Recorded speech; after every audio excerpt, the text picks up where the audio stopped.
Hello, everybody. Welcome to Conceptual Carnivore, Part 2. Two, not 3. It's early in the morning. My bear joined me today just because he's amazing and my family. So he wanted to come on by. Um, and I thought I would mention some stuff about my carnivore journey and maybe some challenges that I've had. Because you're going to have challenges along this carnivore journey. Um, because I am by myself. So I don't have to cook for anybody else. I just cook for me, which is a lot easier, I guess, like than if you had a family or kids. Although you can definitely raise kids in the carnivore lifestyle. In fact, it's a good idea, I think. And so I wanted to wax poetic a little bit about some of the things that I've come up with and I understand now. Um, and a bit of a recipe again that is kind of working for me, and stuff like that, and see what you think. So, what I wanted to say first is it's okay to have lapses, maybe. We all do occasionally, especially if you're dealing with trauma or stress or anxiety, and who isn't these days? And for me, I'm a bit of an emotional either because of a lot of things that you don't know, but maybe you will know um, if I share and you feel like it, you feel like hearing it. Um, I had these potato chips because it was Christmas dinner potato chips, and I wanted to try them because potato chips are a bit of a weakness for me. That was a bad idea because I really don't eat very badly for the most part, and so I was like, wow, that was a lot of artificial flavoring. So yeah, so I only had one bag of those. That was not a good idea.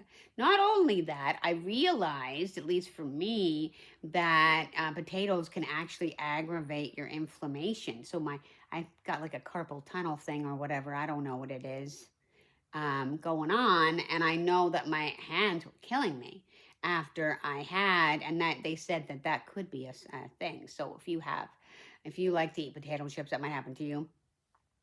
As well, I am busy being a college teacher and stuff like that. So sometimes it is harder because there isn't really, hey, let's go to the McDonald's.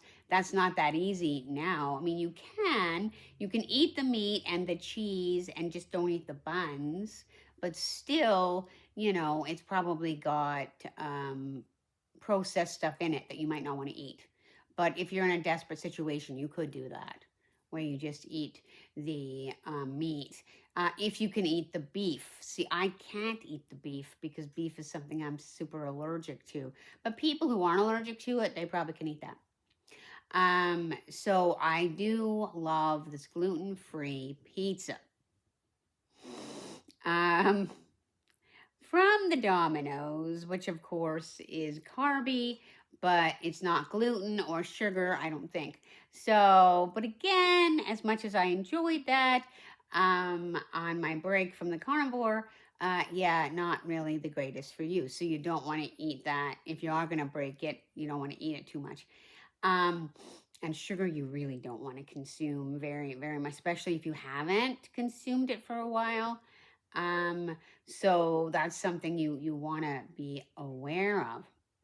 And again, for me, I started being able to have a little dairy again, which is neat because, of course, you can have dairy on the carnivore. You can have dairy.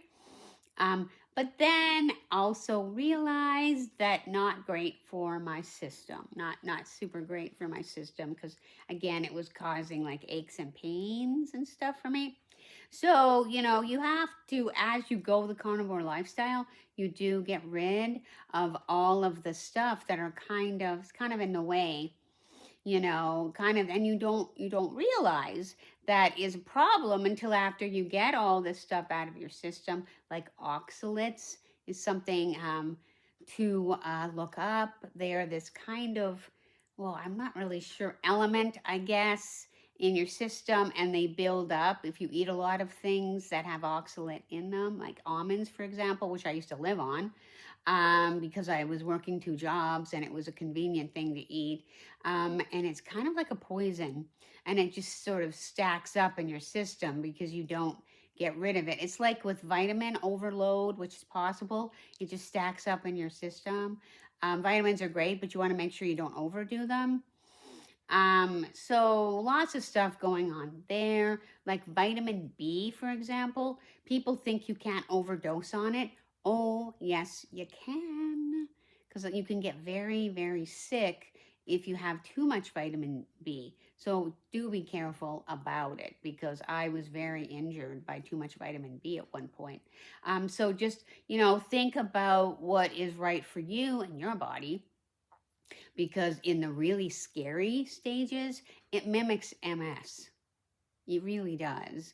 So, that's what they thought I had, and it turns out it was just vitamin B overload, because I had a doctor that was giving me this like massive amount of vitamin B. So that's something to be careful, because as a carnivore, you probably are going to supplement. You might, some people don't. I have to. So I take D, I take B, but not too much. I take magnesium, and I also take a probiotic that helps me. But yeah, I sleep better. I think things are a little bit better for me, in that way. So, that's some stuff to think about. And I wanted to wax poetic a little bit about the way everybody ate, the way I ate, because there's this absolutely fun thing that I love doing. That is super, super fun. And I do have to say, I am Canadian, so we just don't have the amount of stuff that other people have, like the US. I wish I could go down there and see all your stuff. That was one of the most fun things, when we would go to your grocery stores and see all these things that we'd never heard of. And now we do get a lot of it, so that's cool. Like string cheese was a miracle. But now we get string cheese, but I remember we didn't. Different kinds of chips, different kinds of cereal. We still don't get the amazing cereal you get, stuff like that. But of course, as we know, of course, cereal is not the best food for you to eat, especially the sugar kind, because of the carb situation and the fact that grains are really not everybody's good idea. They're not, really, nobody should actually eat them very much, but, some people can tolerate them. I mean, I know I pretty much would love to have some of the Christmas cereal that did come up. Yeah, but I can't. Anyway, though, there's Facebook Reels, maybe you know of it, these little tiny movies. And what I've started doing for Christmas time, because I'm by myself, you know, um, is watching these amazing over the top dessert videos. Um, and they're so fun. And you guys have the most amazing thing. Like you have um, no bake cheesecake in a tub, which I've never heard of. And then you have cookie dough in a tub like margarine.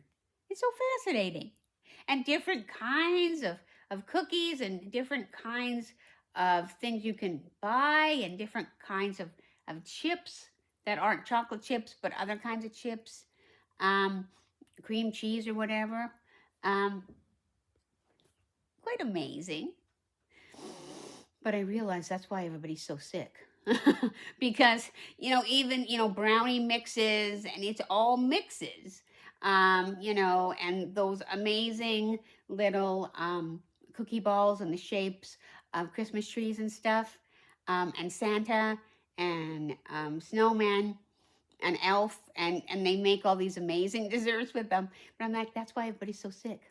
So because once you realize that, you're like, oh my God, none of that's food, but it's edible, you know. So that's kind of fun. But it's something to think about, For me, right now, the thing that I very much want to have, but I don't know if I would, is I went to Purdy's, which is a famous chocolate shop in Canada. They have white chocolate caramels with Himalayan sea salt. They have a dark chocolate version, but this year they made a white chocolate version. Oh my God. They're worth breaking your diet over, I think. I just saw them yesterday. But I don't know because I don't want to break my diet. But it's something to think about. So, the last thing I want to say, the topic of not breaking your diet, is this amazing hot chocolate drink. Again, Atkins has this chocolate caramel little square piece of chocolate. Not like a chocolate bar, but more like a chocolate piece, like those Dove chocolate pieces, if you remember them back in the day. And it's not sugary. It's made out of maltitol and other kinds of sugar alcohols. And then there's also these little starlight mints, so kind of red and white mints, and again, just made with maltitol. And so I made myself a peppermint hot chocolate, like the kind that you get from Starbucks, except without the sugar sprinkles on the top, which of course was one of the best parts. So if anybody is really desperately missing a hot chocolate, peppermint hot chocolate, because all your friends are having it at Starbucks, you can have your very own, with the Starlight mints and with the Atkins Endulge chocolate caramel pieces, and it tastes almost as good.